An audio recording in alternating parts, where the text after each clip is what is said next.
One, are you a fan of previews or no? Like, I think I used to get really excited about it, but now I'm like, I don't really care. Okay. Because they last so long. Agreed. I'm not a fan. Yeah. I'm sure that's not surprising. No. Not a fan. But I feel like this time when we were looking or watching the previews, and I just remember turning to you and I had this epiphany in my past life of being a fan of war movies. Well, yeah, but let's back up because... And space movies. See, yeah, so because the preview for some space movie came out. Yep. Yeah. And we are like, oh, okay. And you were like, I think I really love space movies. So I was like, do, yeah. Okay, but I was like, okay, what's a space movie that you love? And you couldn't think of any that you've seen? No. Yeah. I think I've actually maybe only seen Martian, and you had to tell me the name of that one. Yeah. So I think you love the idea of a space movie more than you love a space movie, which is fair because I'm not really a space movie person. Mm-hmm. I just like, we don't need to go to space. No.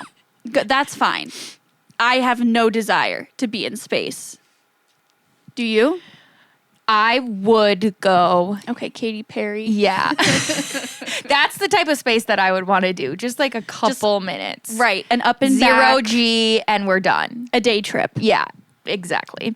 I think another thing, because you mentioned like not wanting to go to space, another thing we probably both agree with is we also don't need to really go to war. I really don't want to go to war. But we do love war movies. We both figured that out in our former lives. Right. As like teens, I feel like maybe. Yeah, Mine was high school liking war movies. I vividly remember getting really into it freshman year because I was in like a humanities class. Yeah. That was like, a mix of, I guess, like social studies was middle school.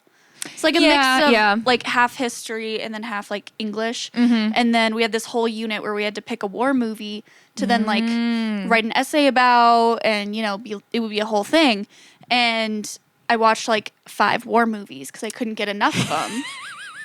And it awakened something in me. It wasn't necessarily like a patriotism, but it was like a love for a man in uniform. Absolutely. And romanticizing the idea of being like a military wife. Yeah, getting letters from my soldier. It was romantic, right? Yeah. And I thought I could do that. I know. There was something about American Sniper for me that really did it. That's a toughie. Yeah, I loved it. And then I was really changed for the better after seeing Pearl Harbor. Ooh. That could still be one of my top movies, to be honest. I don't know if I've even seen the whole thing. I think I've just seen bits and pieces when it was on TV. I really loved it. I'm trying to think of what my favorites were. I really loved Jarhead. Okay. I don't know that I've Jake seen Gyllenhaal. That's what did it for me. Specifically, I think he's naked in one scene. Love that. So that really did it for me. Black Hawk Down, I was really into. Classic. Zero Dark 30, I really loved. Seen that. What else? I don't know. Those were like the biggies for me. Yeah. Anything World War II. Yeah. Loved. I'm really loving that this is the time where I've said, yep, seen that the most out of war any movies we've ever discussed is this. Yeah, that's interesting. But see, nowadays, I really don't have an interest to watch war movies. Not at all. Like, I don't find it appealing anymore. And maybe I'm just too woke. Like, that's the thing, though. Like, they get you young.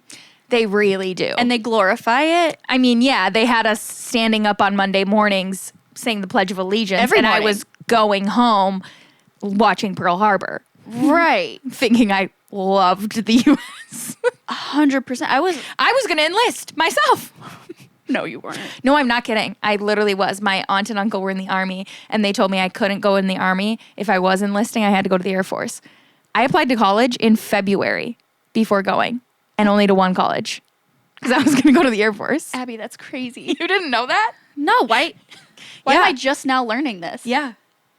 I applied I could to see college you be a fly girl. like a month or two before, which is crazy because I feel like Austin applied to the same school way before me and got waitlisted. And I got an instant acceptance. Oh, shit. Shots fired. Austin, thoughts? That's because I scored a 16 on my ACT. No regrets, baby. He met me. Yeah, look at him now. Producing the best podcast in the game. In the world. In all of us. Well, I guess should we get into it for today? Tell them what we're doing if they can't tell. The most important war movie there's ever been. Wicked for Good. We saw the film. We did. Have you seen it? We're doing this one early, too. So it's a little niche. Again, for those of you who have not seen it. It's new to theaters, but it's still out in select theaters. It's running in festivals. So if you can find a screening in your city, we recommend. Yeah, It got a standing ovation at Cannes, at Sundance. Ah, yeah. So join us in enjoying the film. Wicked. Oh. So what's a show called? The show? I'm Laurel. Oh! I'm Laurel. And I'm Abby. And this is A Bit Niche.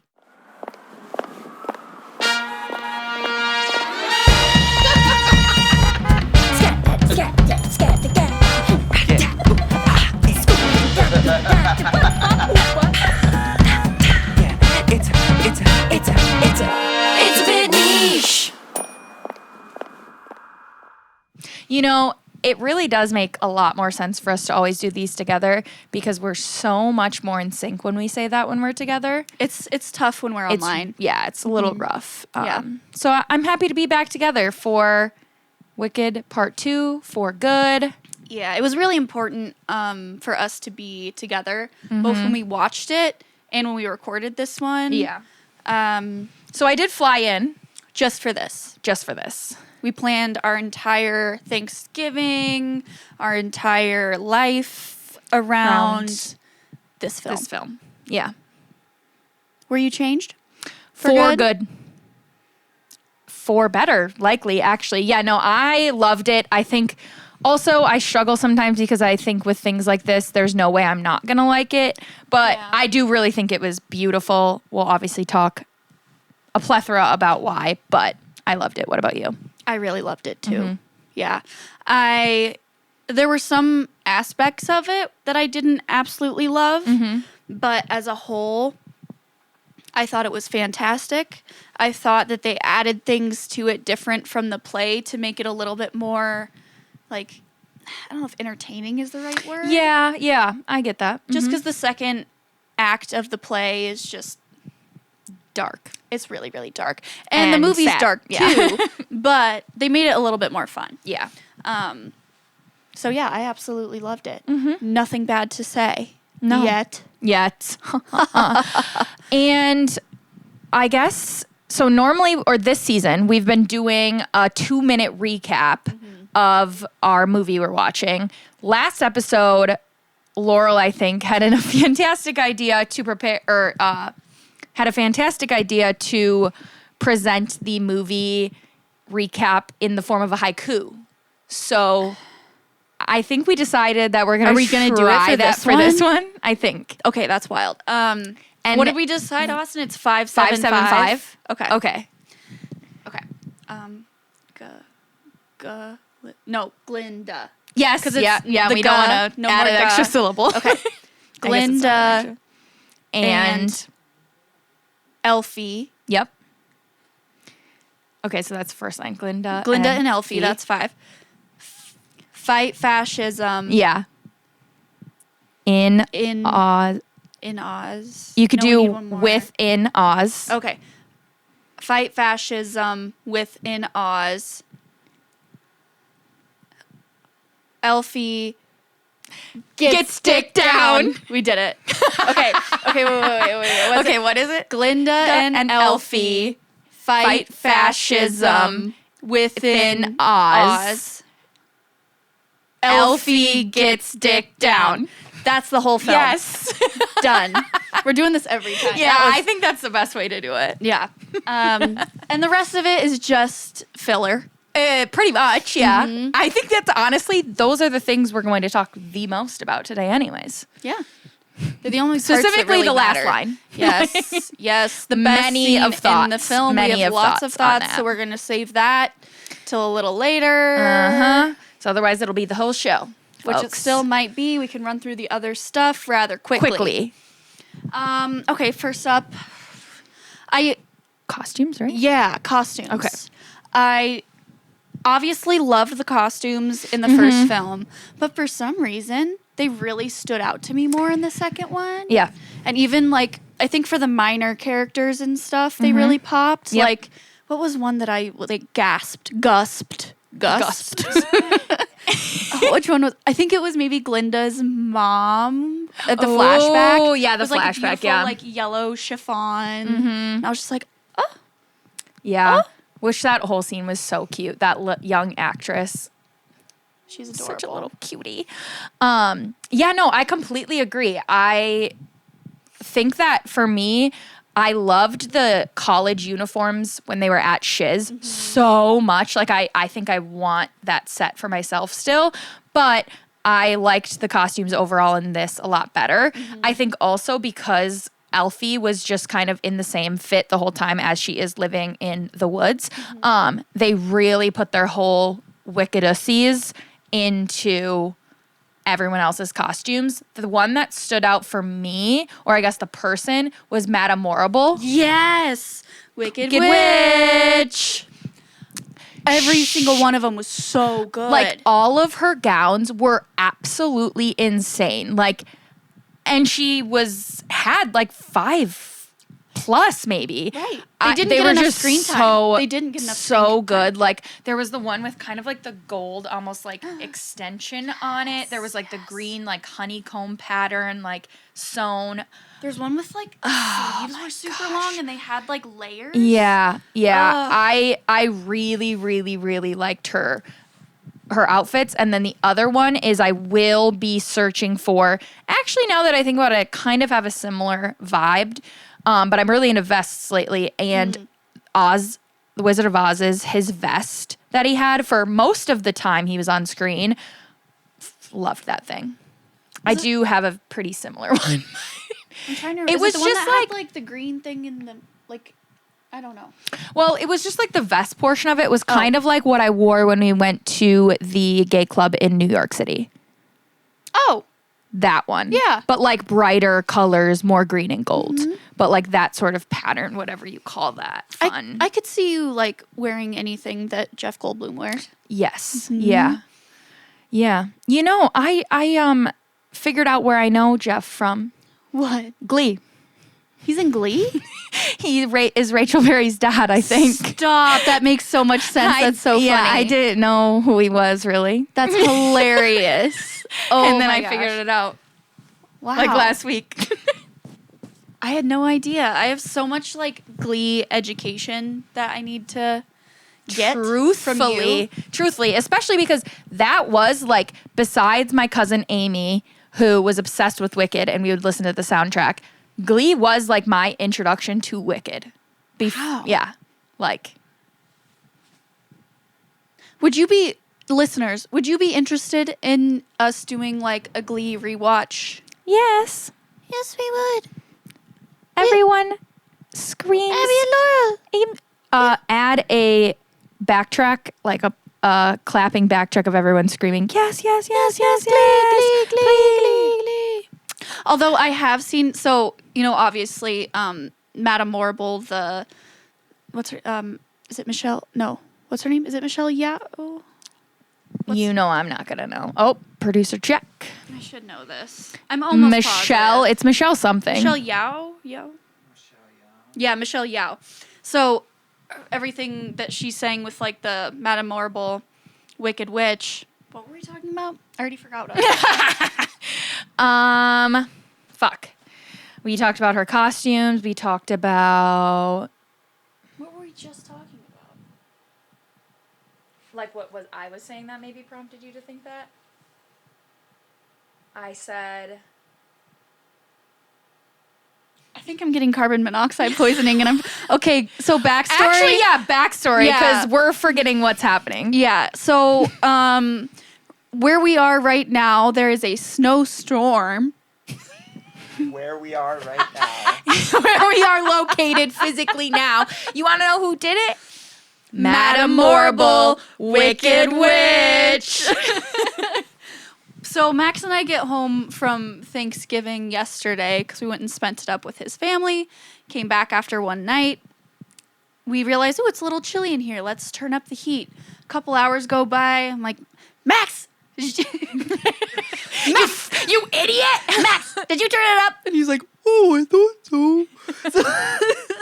And I check it. I'm like, okay, like it should be working. And then I'm sitting down and there's no hot air coming out anywhere. I'm like, that's not going to work. Realize our furnace went out the night before the biggest snowstorm of the year. Yes. So the furnace guy, is downstairs in the basement Is right now down there. He's He's in- our what did he's we a- you he's our call him? Dorothy. Our little Dorothy. Yeah, as In the Glenda dungeon. are upstairs in the castle singing. Changed for good. You And know he's- what would be for good? Fixing the heat. Oh my God, he's been here for hours, and he's like kind of mean. Yeah. I don't really understand him. So look, it was Black Friday. Maybe not a lot of places working, so we called a few. Is he here, Austin? I really hope he's back. Please tell me he's back. Because he had to leave. Yeah, he had to leave. To get a drill. He's not here. No. I don't know if he's come back yet. I don't see any fresh tire tracks. Okay, so whatever. We call this one place, I thought was a place. Yeah. And he's like, oh yeah, I'm like 15 minutes away from your guys' house. I'll just stop by. And this was last night. So he comes over. He goes downstairs. Well, he shows up in a RAV4 instead of like a service truck. And he comes downstairs, takes one look at the furnace and just goes, your motor's out.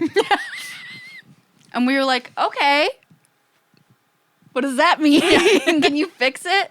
He's like, well, I'd have to replace it, but, it looks like your furnace is 35 years old.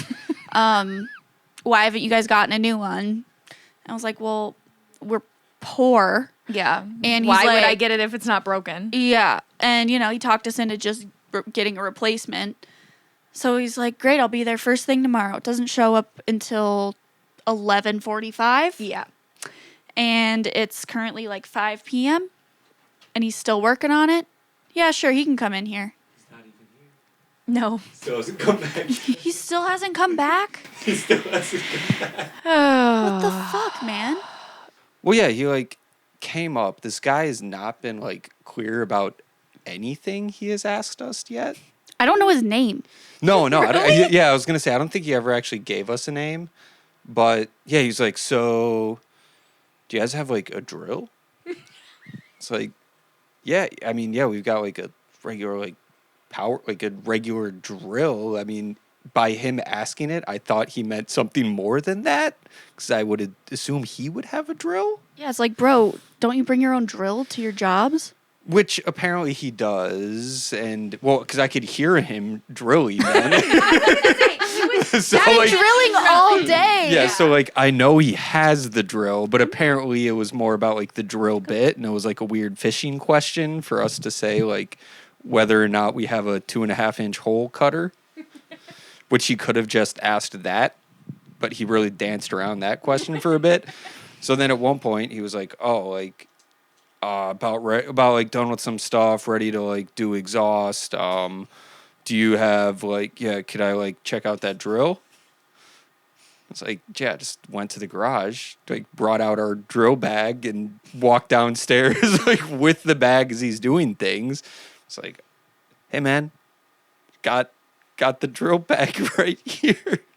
It's oh, okay. And then I just kind of set it down and was all right, well, have at it, buddy. Look through everything. Yeah. Let us know. Yeah, I don't know what you're looking for. I don't know what you want, but here's the drill bag. And then I went upstairs.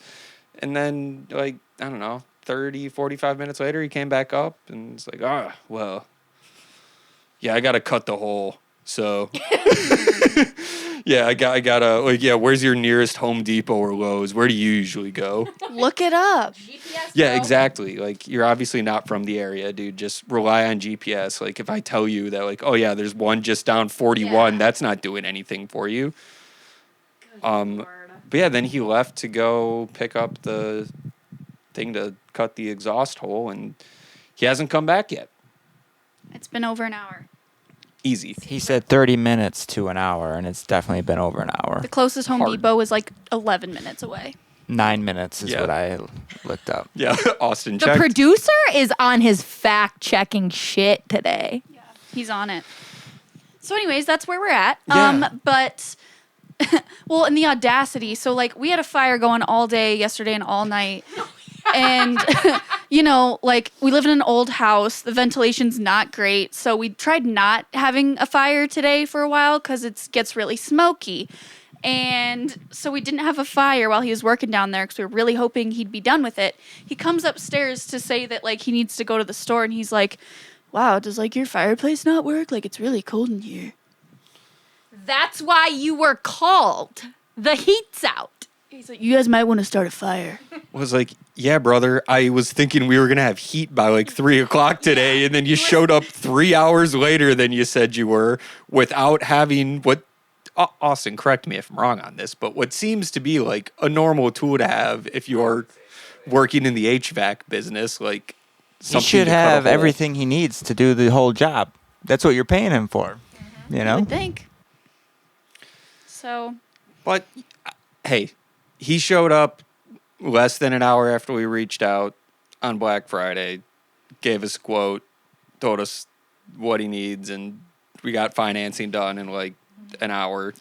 yeah. So Anyways, I think Yeah. we're done with that. But we but we started a fire and it's all coming up to the bedroom, so we might be getting carbon monoxide poisoning, which is why we keep forgetting things Long that we're story talking short. about. Yes. All right, thank you, Max. okay. That was long-winded. Bye, Thank you. guys. No, it was perfect. It was perfect. One thing, you. did you guys tell Sorry, Austin about how Oh, The- wait. Yeah, actually, but what if he comes back? You need to get out of here. Okay. Thank you. Thank you for the story, Max. That was amazing. Thank you, Max. Love you. No, so he shows up today and he asks like, "Oh, can one of you guys help bring in the furnace?"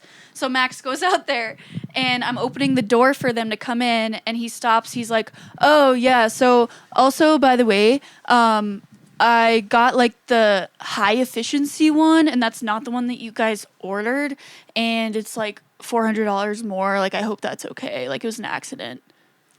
Isn't that crazy? And we were like, "Well, you bought it and you're here and you're carrying it into our house and you're just now asking us if this is okay?" Yeah. So we were like, at this point, fuck it. Like, we just need heat. Yeah. But like, what? Who is this hack? What did we do? Fuck. Well, I hope he comes back. Yeah, I'm a little nervy about that.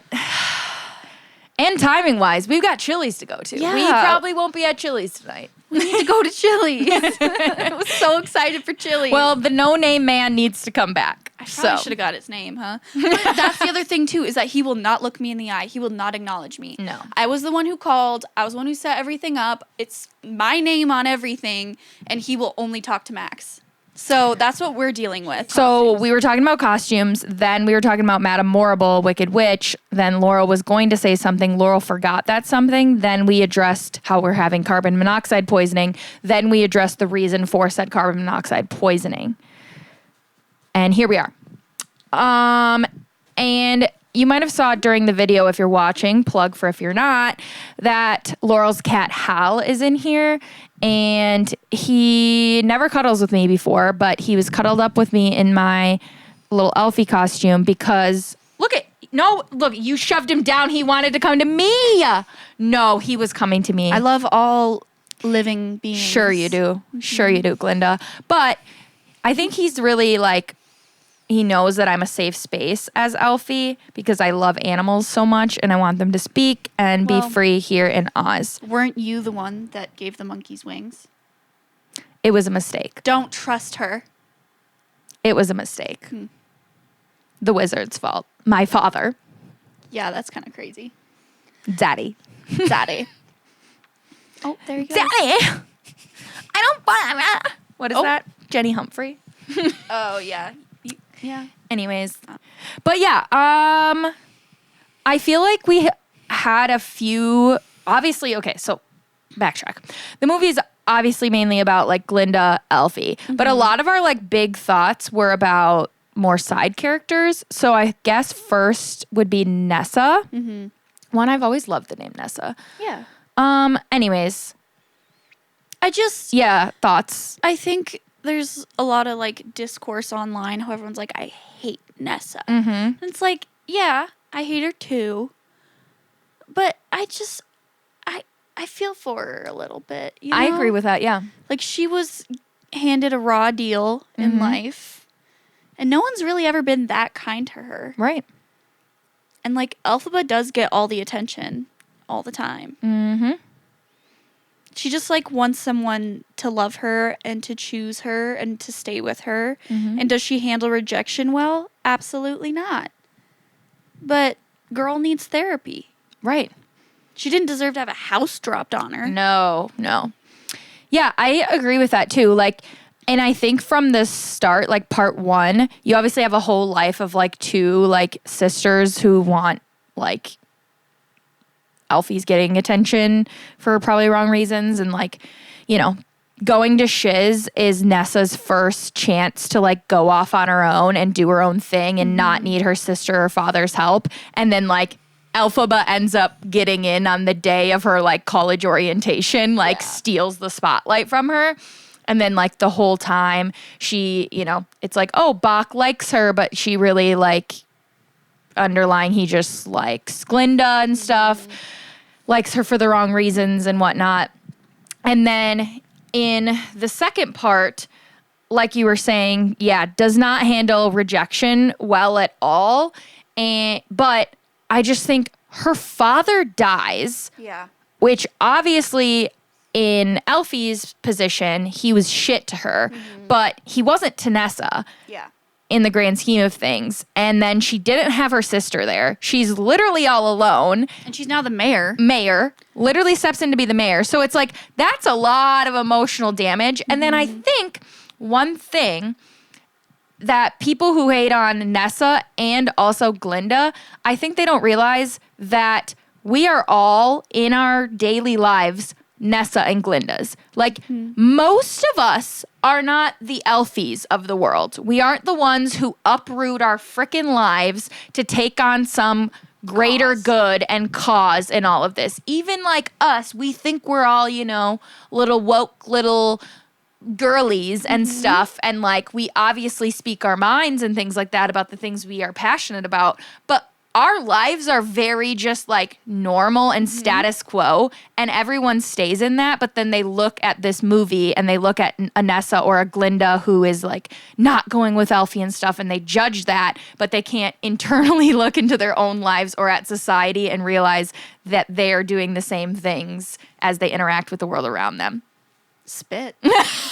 Honestly, though, like people watch these movies or the play and they're like, you know, oh, I'm such an Elphaba. Yeah. Or whatever. And like, yeah, great. I'm sure you think you are. Yeah. But you're not brave enough to be an Elfie. Yeah.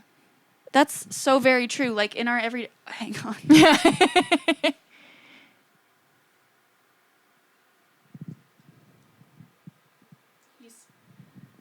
Update.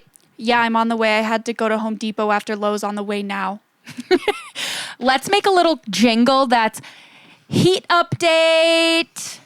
Heat man update. Hot, please, God. Okay. Heat man update. Heat man update. Heat man update. Heat man update. Sorry. But yeah, I think that's really fair to say. Like, people are so quick to judge Nessa especially, but Glinda too. Like, especially after the first movie came out, people are like, you know, Glinda's the real villain, or Glinda's just basically MAGA. Yeah. MAGA light. Mm-hmm. You know, I don't think that's necessary. I don't think that's necessarily true. Toss. And I do think that they show her redemption arc really well in the second film. We can talk about that later. But yeah, back to Nessa. I mean, I don't know. Can you blame her? Yeah. I mean, she does some really shitty things. Oh my gosh, yeah. Absolutely. And I'm not a Nessa apologist. No, definitely not. I'm not like her obviously biggest fan. No. The second. No. But I just, when the hate comes from like that place of like, oh, she's all terrible, all this stuff, blah, blah, blah, blah. None of us are all bad or all good. Yeah.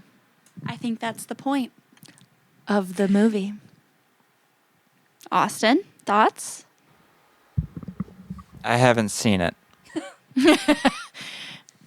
What can you do? Has he seen the first one? No. Do you have any desire, Austin? No. Why does he need to when he's watched the whole thing right here? Well, that's true. And I'll he watch doesn't it one like day. and he doesn't like what he sees. Also, we did record an entire version of What Is This Feeling after the first thing. So truly this year, by the end of the year, we will figure out a way to get that released.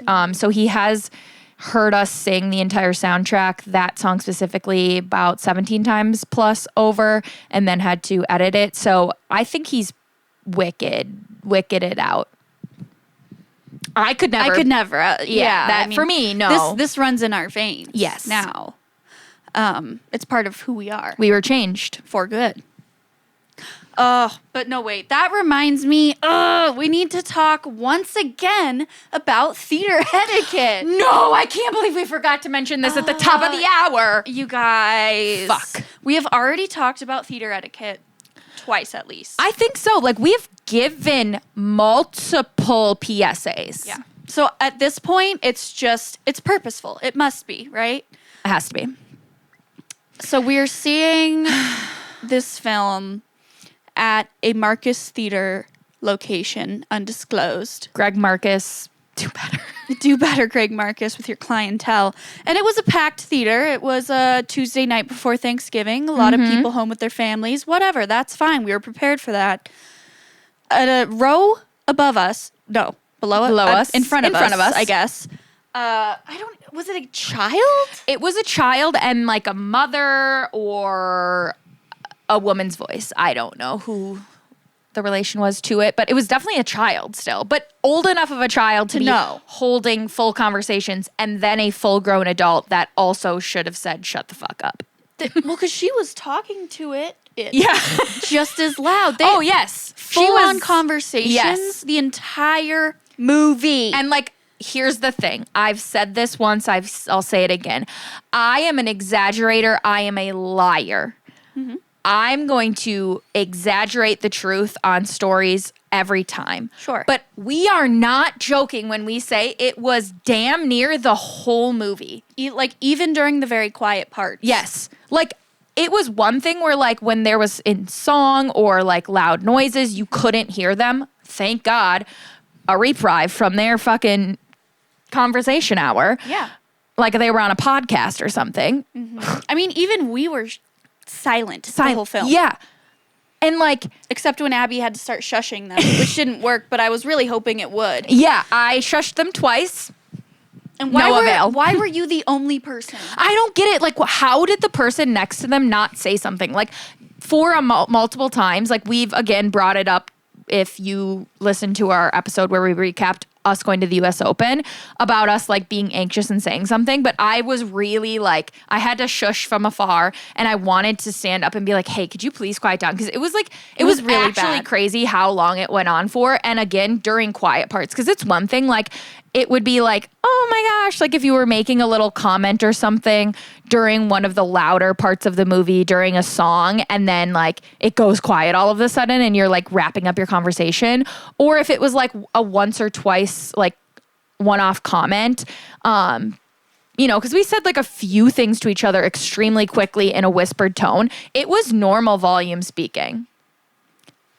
It was truly the most insane behavior I've probably ever seen in a theater. It was crazy. And so we went and we sat together, but then we also went with my sister-in-law, Carly, and Carly's mom, and they sat a few rows behind us. And afterwards, I was talking to her about that, and they could hear too. So they were at least like 3 or 4 rows back from us, could still hear these people. So full-blown conversations from them. And here's the thing that it all comes down to. I'm sorry, my cat is in my dress. Here's what it all comes down to is how can you seriously have such disregard for other people? I can't even imagine. Other people paid to see this movie too. You are not in your living room. No. What are you doing? And like, you paid to see this. You paid for your child, multiple children. Like, you, even if you're not enjoying it, Yeah. just leave if you're not also. Like, Honestly. And it was very annoying, but I was just kind of trying to ignore it and deal with it until the sex scene. And I leaned to Abby and I said, if they ruin this, I'm going to fucking lose it. And luckily, I was so transfixed that I honestly don't know. I didn't hear him. Didn't hear a peep. Which brings us, we should probably just talk about it. Yeah, I was going to say, that's actually a perfect segue because that's what we have the most thoughts on. Yeah. Wow. Actually, I have a lot of thoughts, but I think, yes, we saw this multiple days ago, but I still don't know how much I can formulate about what I saw, about how much I loved it. Wow. Yeah. I know. It's actually really hard for me to put it into words. Yeah. I do need to see it at least 15 more times, I think, to formulate coherent thoughts about it. It was powerful, though. Like, Yeah. and it left me speechless. Yeah. And we've never really produced, at least for myself, coherent thoughts in general. So that's obviously not going to stop us from speaking on it. I think at Wow. this point, I'm still holding space for the sex scene. Yeah. I don't know. I think it'll be a while because I'm not a rewatcher. I think it'll be a while until I rewatch the full film. I do think that scene is something that I will You need to. watch again. Yeah. I think it's the music in this too, bringing in music as it's a musical if you didn't know. I think a lot more people know the music of the first one. You get like Popular and Defying Gravity, but this one, they're just so hard hitting for me. They're songs, I think, that you could easily make into like a pop song or a popular song or like a ballad and stuff. That's like just like feelings, I don't know. And that song that she sings during it is one of those. I agree. Obviously the songs in the second movie, in the second act, like aren't as poppy and fun, but the ones that are good, which I mean, like they're all good, but you know, you're not gonna go around and sing like, I don't know, fucking Kill the Witch. Yeah. I don't know, but like, what's this one fucking called? While You're Mine. Yeah. When You Were Mine. What? The sex song. The Sex song and yeah. And For Good. And No Good Deed. Like those ones are I forget all timers. I can't think of the name of it. Isn't it While You're Mine? Oh, I think so. As Long as You're Mine. Yep. As Long as You're Mine. It hits different. Yeah. And it hits different, like, seeing Cynthia and Jonathan. Yeah. Because I don't really... They have chemistry. Yeah. Like, it's not ridiculously so. Right. But it just works in this context. And I think that, for me, I would say that they have chemistry. I think the difference is that, like, you never see him that way with Glinda. Yeah. And then you do see the second They get to her house. It's on. It's on. Which I love. Like, Yeah. you can tell they've both been waiting for so long. Right. So, like, there is that chemistry, but there's also, like, the trepidation or, like, the nervous energy that comes out, I think, given that it's their first time together. And what we discussed, likely Alfie's first time ever. Unless, you know, She's there's got to be a virgin, we think, right? I mean, unless there's more backstory that we don't know about, which there could be. I don't know. Yeah. But it seems like she doesn't seem like the kind who's going to go out and just... She ain't no whore. Yeah, she's not throwing Throwing around. ass around, you know? Yeah. We think. Who knows, really? But that sex sweater, that sex cardigan, that gives experience. Well, and what she was wearing under it. Why does she have that? I know. Girl. Honest to God, her only 2 outfits were a little black, like, lingerie number and this a old coat. thing. Yeah. Like, yeah, I don't know. Is that like what she hangs out in at home, you think? yeah, And she's just got to have slinking little PJs, I guess. Yeah, just in her little... Yeah, and the sex cardigan, I guess. Yeah. We should probably talk about the sex cardigan. Yeah. I kind of want one. I do too. Yes. Yeah. You think we could, like... I could knit one.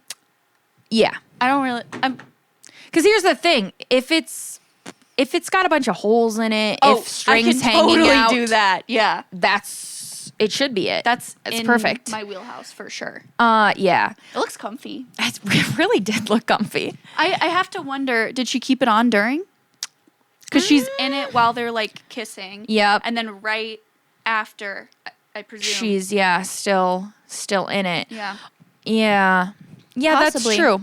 Who knows? I think also there was like some judgment online discourse about like, what the hell is this cardigan, Alphaba? Like, girl, what? And my girl Eli Rallo, I've shared her with you too. Check out her TikTok. Maybe she'll someday show us love because I love her. And she was talking about it and she was like, if you're like judging her sex cardigan, I'm like, sorry, you don't get it. Yeah. You just don't get like the appeal of a sex cardigan. And that's a you problem. Right. For us, we got the sex cardigan. We're Immediately. going to get the sex cardigan for ourselves. I just can't see a situation where a sex cardigan wouldn't be a good idea. No. Especially contextually. Yeah. She's in a tree. Mm-hmm. I'm sure it's windy up there. For sure. It's chilly. For sure. And, you know, even if they're bumping and grinding, get a little warm, but not warm enough, No. sex cardigan. Yeah. Because there were no walls in the area where her bed was.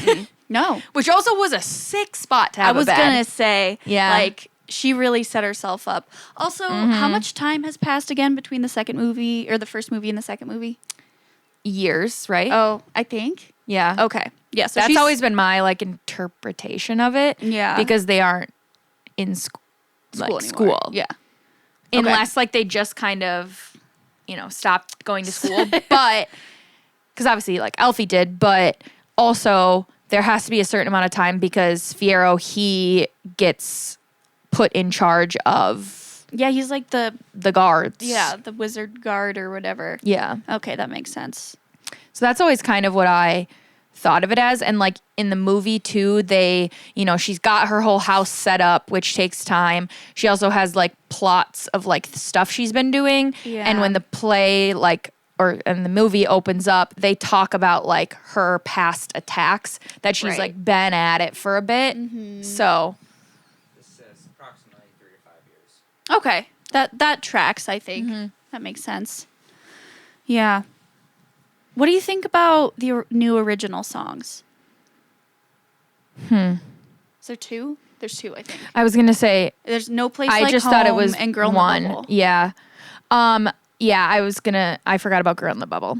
And that's, I feel like, what people have the most thoughts on. I don't love that one. Yeah, it's not my favorite either. It was unnecessary. Yeah, I agree. I did see somewhere that they like had to add a couple more songs to be eligible for more like Oscar nominations or something. Oh, really? I don't know what the threshold is. Uh. So like whatever, throw a couple more in there, but That's interesting. Yeah, I did not know that part of it, but I did forget about Girl in the Bubble, which It makes was sense. It was kind of a bummer. Yeah, I wasn't agree. great.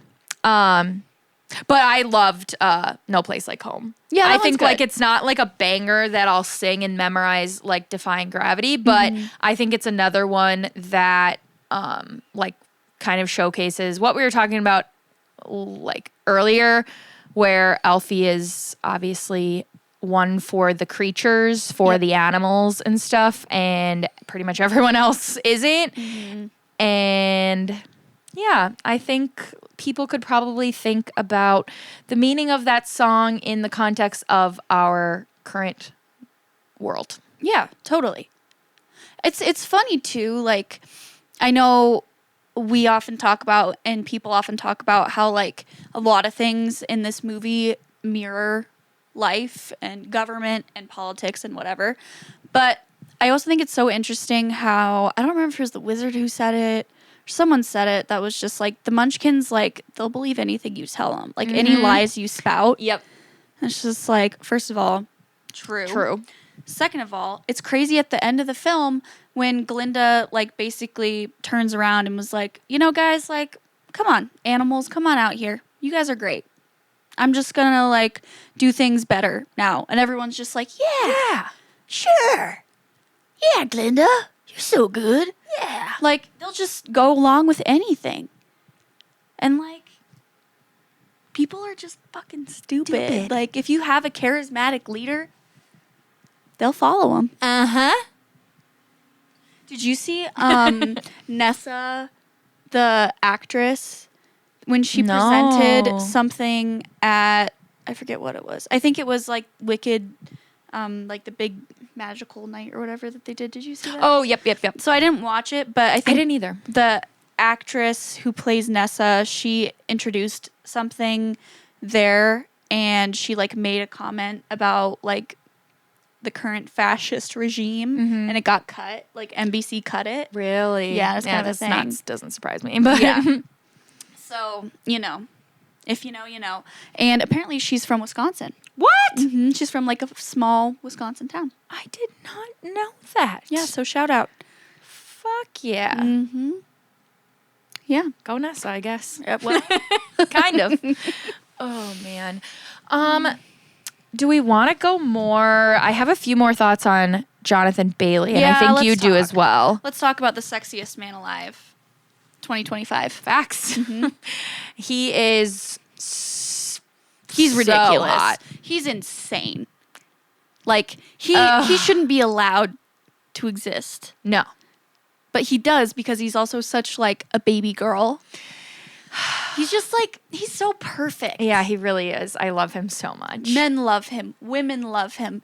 Non-binaries love him. Everyone else loves him. Animals love him. Animals love him. Grandmothers love him. Grandfathers love him. We have that on good authority, I think. Yes. He can do nothing wrong. No, he really can't. He can sing. He can dance. He can fuck. He can Thrust. He can, and you know what? He can't hold a gun. Yeah, he actually really, I have a lot of problems with how he held that gun. And like for a little bit, I was trying to determine like, is it because the gun is so funky looking? Yeah, it's kind of like, Just kind of looks like a peen. yeah, but like, he really is like, ew. And for a second, whenever he held it out and maybe was putting it at Glinda first, and the people were looking at him like, oh. I thought maybe they were kind of confused because he's holding the gun wrong. Yeah. And they were like, what's he doing? Yeah. I was like, oh, no. He's just, they're confused because he's pointing it at Glinda. Because Yes. it looks wrong. Very wrong. Very. Yeah. Other than that, he can do no wrong. Right. I do have thoughts. Actually, I'm going to need to pull up the notes because I need to remember everything I do think about him. And don't get me wrong, I truly love him. I love his character, et cetera, et cetera. But I had a few thoughts that actually while we were getting ready, I had to jot down. I guess my first sentence says not a massive Fierro fan, which is kind of contradicting everything I just said. Well, But here's the things I don't love about him, and it has nothing to do with Jonathan Bailey besides the gun thing. So I just don't think Fiyero in general is a great communicator at all. I think also, this is, I guess, more of a in the movie thing. He's not great at finding Elphaba. No. Obviously, she's in middle of the woods. I'm not expecting him to like find her that way. But a couple times in the movie, he's in the woods with her and she's just like in a tree, not even high up in the tree or in a bush. She's right there.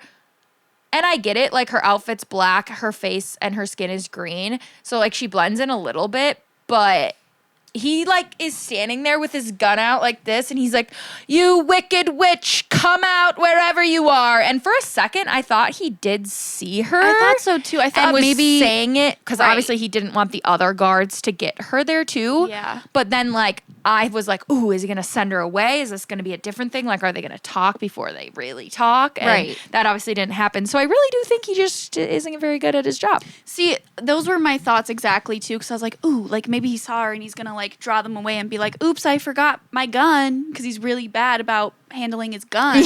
And then he'd go back and then be like, "I see you, Elfie," but no, he's just. Yeah, he is bad at his job. Like, not even ironically. He's just bad at it. Yeah.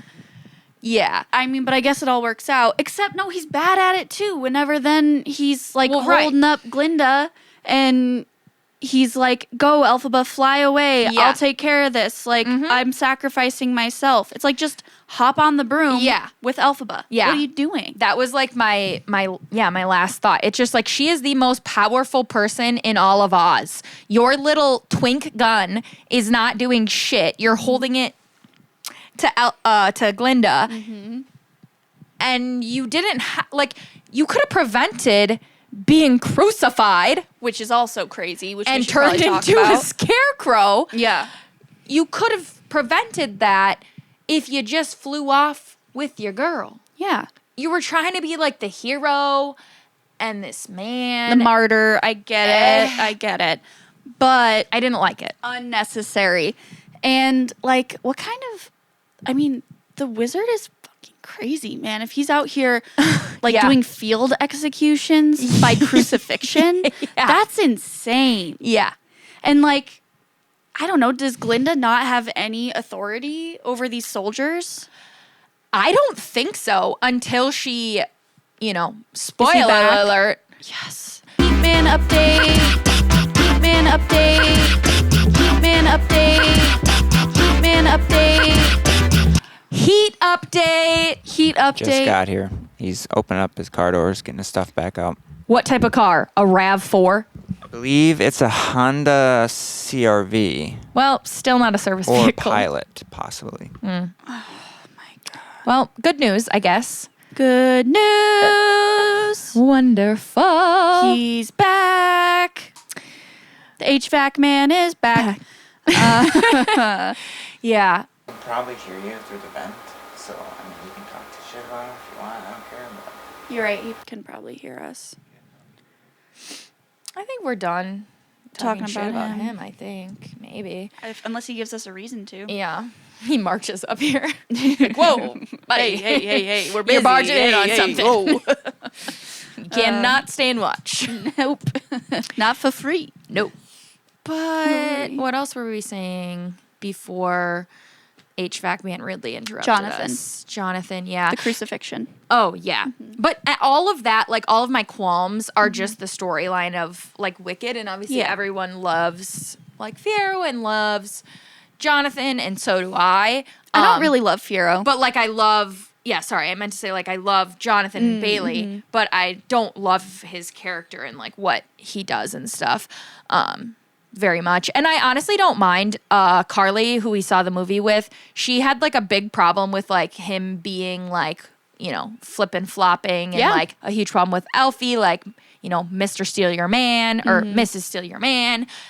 And I personally don't have a problem with that, just because I feel like one thing that isn't as, like, shown in the first one is how much of a connection that Elfie and Fiyero have. Yeah. Because it's pretty significant. And he never really loved Glinda, and she didn't really see that. Not trying to blame her ass, but it just didn't bother me as much as I think it bothers some other people. I think what bothers me about the situation is not that they have this connection or even that he leaves Glinda. It's just, why does he go along with it with her for so long? Yeah. Fully at the altar. Right. Going to marry her, if not for the animals ruining the wedding. Beautiful wedding, by the way. Yeah. I didn't love her dress, though. No, I didn't either. I thought it could have been better. That was the one costume in the film where I was a little let down. Yeah, I thought it could have been better. Yeah. I agree. It grew on me the more that I saw it, but my initial reaction was like, oh. But you know what? Maybe that's okay, just because the marriage wasn't meant to be anyways. Yes. And I think maybe that had to do something to do with it. It was like, it wasn't her best look. It wasn't her like shining moment. Yeah. Which I think is true. I think that is true. I think it's funny, like the, I guess, imagery piece of it, the, what do you call it? Like, for example, I'm trying to think of a way to summarize it, but in this movie, Glinda's makeup is darker. Or sorry. Elfie's makeup is darker. Her hair is no longer in her braids, like, or the singular braid in the first one. And, you know, just everything. Her lips are darker, a darker shade. And so, like, all of those little things. What, like, why can't I think just of what like you call it? Yeah, yeah. That's stuff. The, like, imagery, the subtext, all of that. I think it's funny. Online, I've seen a lot where it's like people reading into the, like, you know, context and things like that. And it's funny also how people don't think about that when they're watching movies. And that's something I always do think about, like the imagery and the foreshadowing and stuff like that. That's why we have a movie podcast. Yeah. And other people don't. Yeah. If you get it, you get it. Right. It's like the sex cardigan. Exactly. And I noticed online that people don't watch stuff and overthink it like I do. Well, because people don't know how to critically think. I think that's really the problem. People take things at face value. Yeah. And, like, you know what I hate and I've always hated? Tell me. Is when people see something or they're watching something that's maybe something happens that's a little different or a little artistic and they don't understand it. And their immediate reaction is they just say, like, that's weird. Yeah. That's always been my biggest pet peeve because that's such a cop-out reaction and something to say. Be like, oh, well, that's so weird. That's weird. Yeah. What do you mean by it's weird? What's weird about it? What gives you the ick? Is it weird or does it make you uncomfortable? Like, let's unpack that a bit. Don't just say it's weird. Yeah. Don't do that. Don't do that. Weird is not a catch-all. No. For you not liking something or not understanding something. Facts. Take a second, critically think about what it is you're observing, and maybe think, maybe this doesn't make sense to me initially. Why not? Or maybe there's something deeper in this. Sorry, that was just a little side rant. But no, I agree. I agree. It's just like, just watch something with a critical eye. Yeah. But people don't know how to do that. Right. And then on the flip side of that, while I completely agree and I hate that people don't do that and don't watch things with intention or just are like bopping around life, also things I completely agree can be just for funsies, entertainment. That too. But we're multi-dimensional, okay? Exactly. So we can do that. Right. Because then there's the people that's just like, oh, this is so lowbrow. Yeah. Like, okay, well. Shut the fuck up. Both can be true. Like, you can watch something and critique it with an artistic or critical lens. Yes. But still enjoy it for what it is. Yeah. And, like, I feel like that's also, we bring it back to this a decent amount of times, but this is also how, like, you view maybe Taylor Swift's new album. Yeah. Mm-hmm. Where it's like, is it the most poetic thing ever? No. But does it have some fun little bops? Sure. It's not that serious. And yet also serious. It's serious and not serious at the same time. Swifties, don't come for me. It's okay to critique the work of your favorite artist. Yes. Right? Correct. Very correct. And it's okay to still enjoy the work. Correct. But Wicked for Good was perfect in my opinion. Yep. Wouldn't change a thing. Yep. Well, No, I would. Well, obviously, we've talked about it. Yeah. yeah. Oh, that's not too bad. Oh. What did we See, forget? good. This is why I wanted to unlock Laurel's phone for the little notes we jotted down. I have two things. I'll start with the first one. These scenes, and this is another form of like one, I think. Actually, you know what? Good on me. This is actually the perfect encapsulation of what we just discussed. Liking something because it's beautiful and cute and like, oh my God, this is so fun. And we just like it because it looks fun and cute. And then it's also looking at the scene in a way that's like looking at it critically, seeing what it's foreshadowing, thinking of the importance and the characters' relationships, et cetera, et cetera. We both looked at each other during these scenes, and we did have tears in our eyes multiple times during the movie, obviously, but during these scenes specifically, I like can't even fathom, again, as a person who's like obviously not even as into films and stuff as much as you, but I do really like videography and lighting and all of that stuff. Mm-hmm. Just like the lighting and the scenery in the seats in the scenes where they're walking through the fields with all of like the main characters. Oh. I like, it was truly so good, and it like, they don't say any words, but it made me feel so much. Mm-hmm. And it was just like a perfect image and a cute image.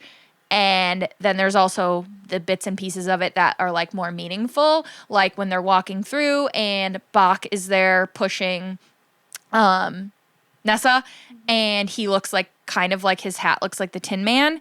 And then Glinda is very much dressed as like a Dorothy vibe of things.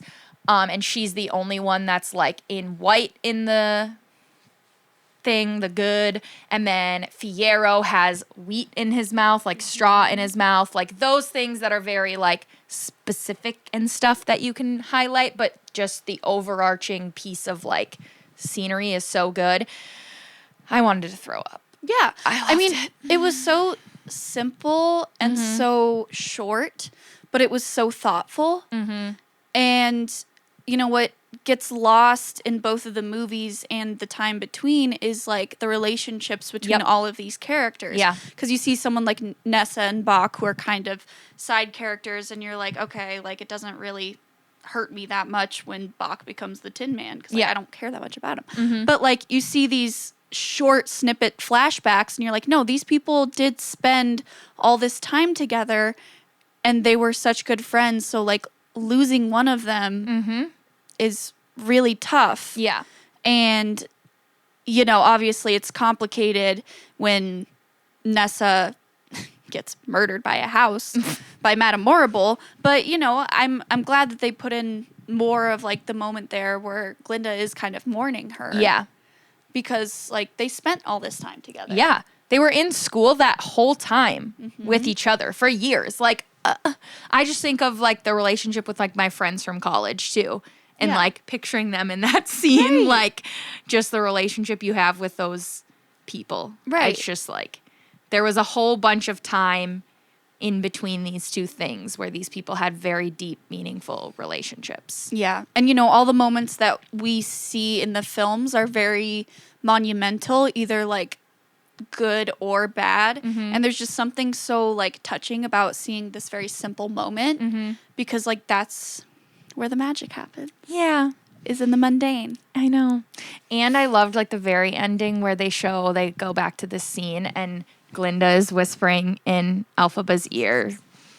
That one really got me. Yeah, I cried during For Good, obviously, and then I was kind of like good for a bit, and then I started crying again at that part. Like, yeah, For Good really did crush me. Crushed. Yeah.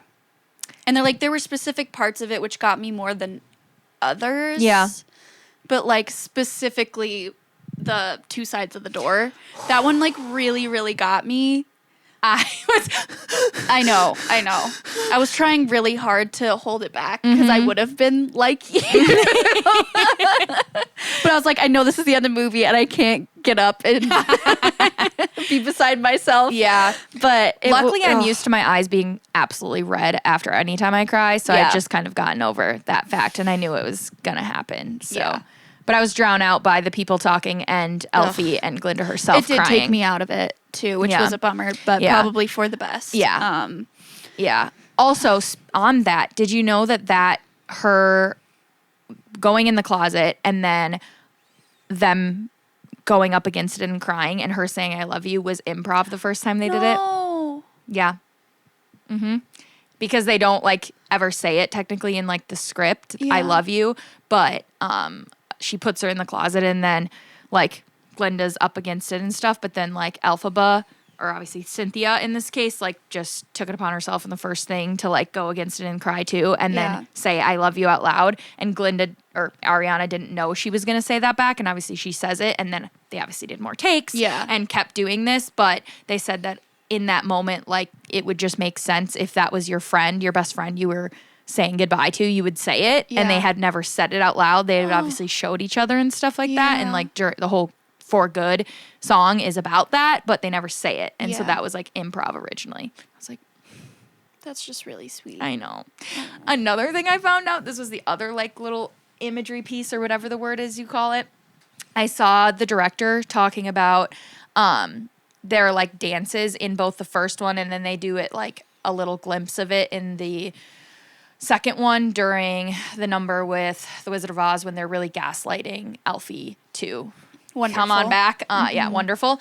And, you know, they do like the little this number and then they have the elbow dance. During the first one and this one, did you know, this I was like, oh my God. Both of them, Cynthia and Ariana, they are doing different things with their elbow and they're just moving it around. They're each writing a word. That only they know. No one else knows it. Director doesn't know because they were like, what are we supposed to do? Like just go in a circle? And he was like, it looks best when you're like pretending you're writing, like write your name or something. And then they're writing a word. Aww.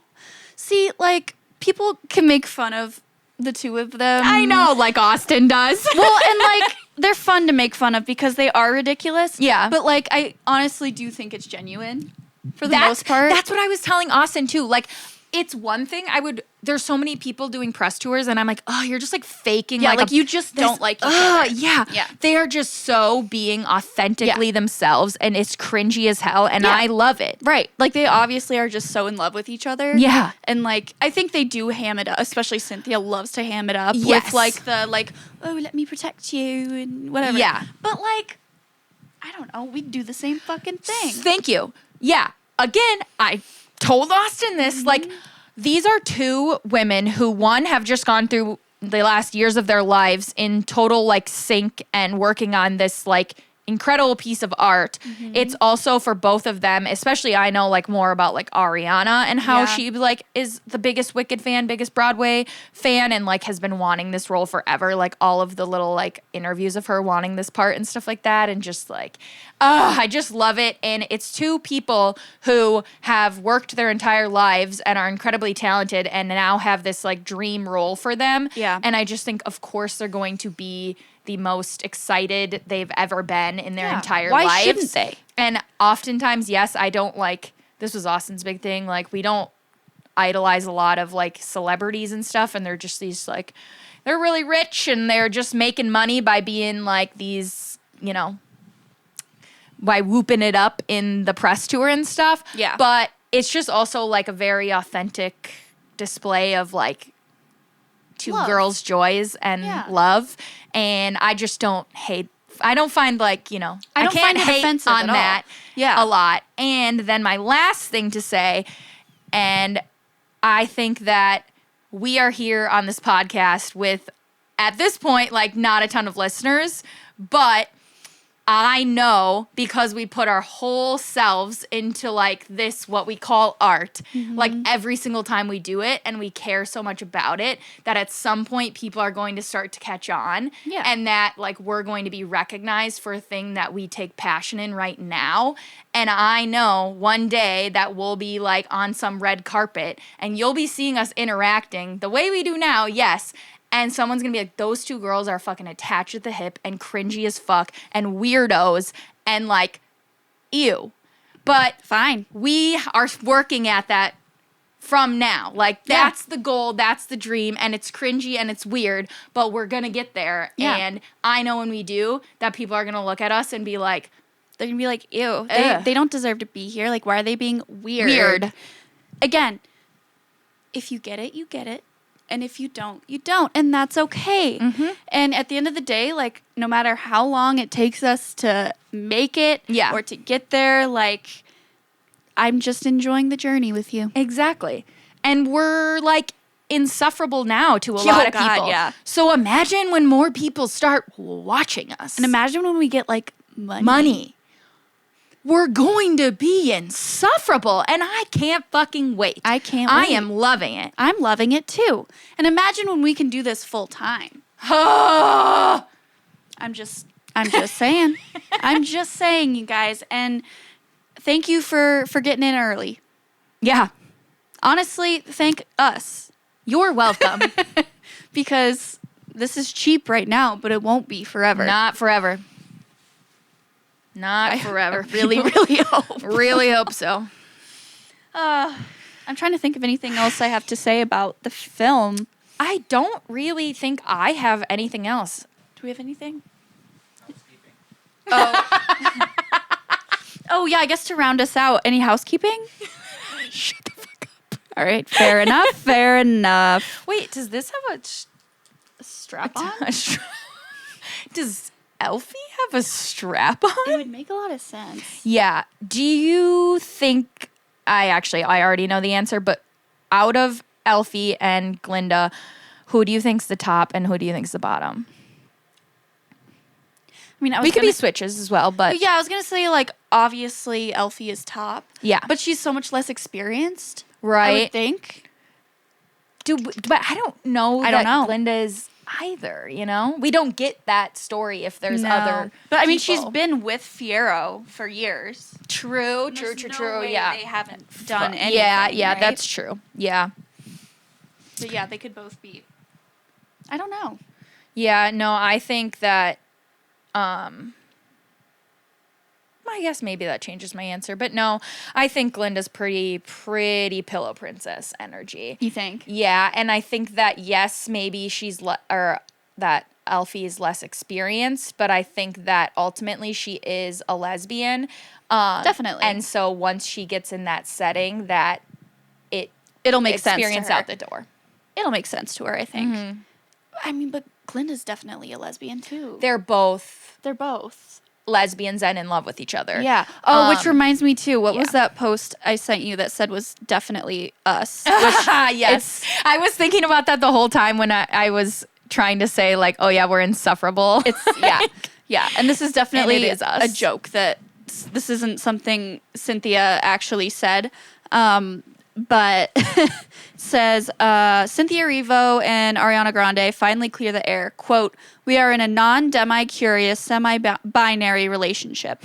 Cynthia explained, "It means we are not actually a couple, but we are curious about what that could mean and everything."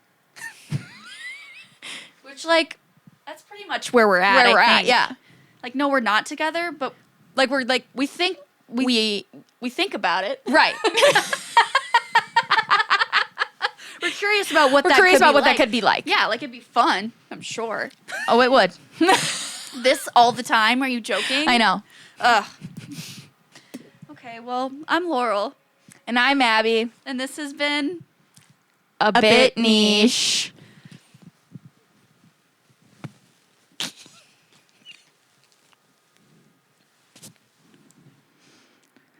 Like, comment, and subscribe.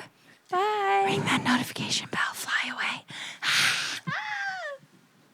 I'm dead, but not really. It's a bit niche. I've heard it said that people come into our lives for a reason. Uh-oh. Something we must learn, and we are led.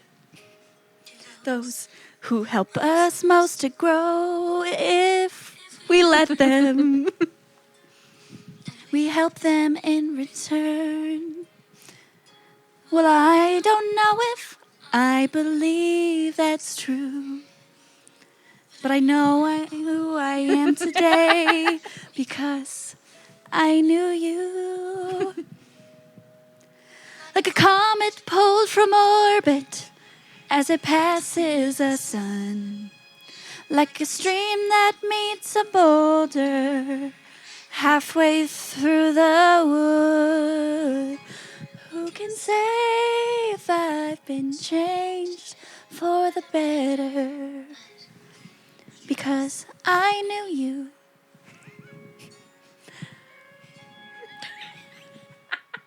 I have been changed for good. Well, maybe that we will never meet again in this lifetime. Say before we part, so much of me. From what I learned from you, you'll be with me. Like a handprint on my heart. And now whatever way our stories end, I know you have rewritten mine by being my friend. Like a ship morning, like wind off the sea, like a seed dropped by a skybird in a distant wood. Who can say if I've been changed for the better? Because I knew you. Because I knew you. I have been changed for good. And just to clear the air, I ask forgiveness for the things I've done you blamed me for. But then I guess we know there's blame to share. And none of it seems to matter anymore. Like a comet pulled from orbit as it passes wind off the sea. Like a stream dropped by a boulder halfway through in the wood. Who can say I've been changed for the better? I do believe I have been changed for the better. Because I knew you. Because I knew you. Because I knew you. I have been changed